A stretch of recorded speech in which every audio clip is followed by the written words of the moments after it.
Hello, Communications 101. My name is Victor Kagan, and today I'm going to answer the question, what makes me me?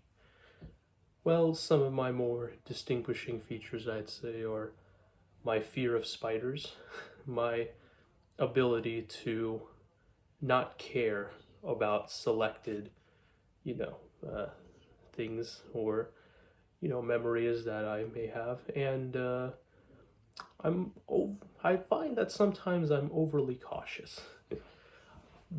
Growing up, I had a old shed in the backyard of my house, and in that shed were some cobwebs, and as a child I was convinced that those cobwebs meant that there were giant spiders. As you know, cobwebs are much more visible than normal spider webs because they're old abandoned spider webs, so they look bigger but they're not actually.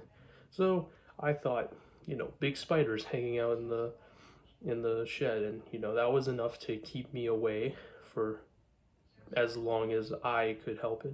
But unfortunately, my father had other plans, as that shed had tools in it, and anytime he needed to do yard work or wanted me and my brother to help out with something, he would ask us to go into the shed to retrieve those tools.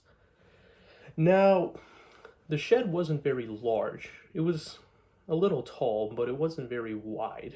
On the left and right sides of it were uh, there were tables that had stuff on it, and there were also shelves.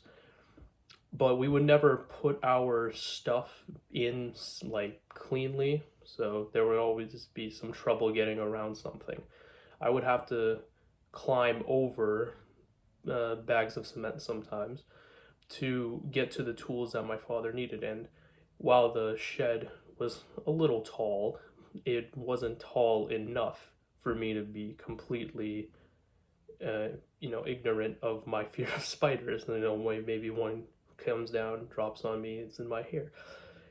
That never happened, but sometime, a few years later, after I'd kind of gotten over my fear of spiders, so to speak, something terrible happened. I don't know how, but somehow I managed to get a small spider nest stuck in my hair. And let me tell you, I don't think I've ever showered that rigorously before. I must have washed my hair with shampoo 3 or 4 times that day. My hair had never been finer, but my fear of spiders had been reassured. I am, I, as someone who is afraid of spiders, it is weird to hear that I can selectively stop caring about things. Well, anything other than spiders. But I've learned the craft to sort of mitigate the stress that I would receive on a daily basis.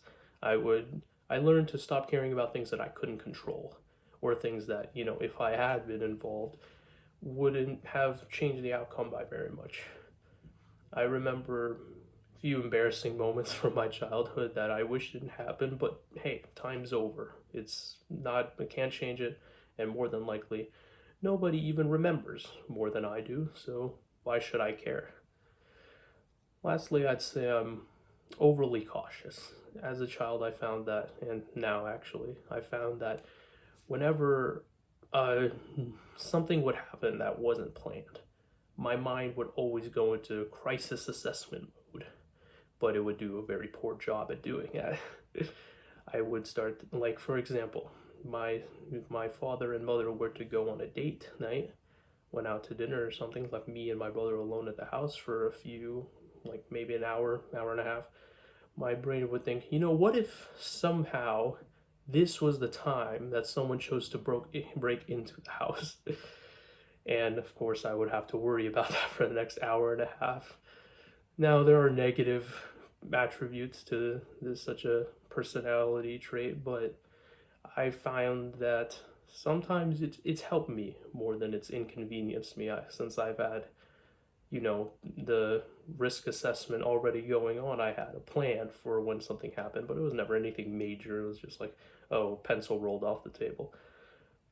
But that's I think is what makes me me. The most prominent features, off the top of my head, of course.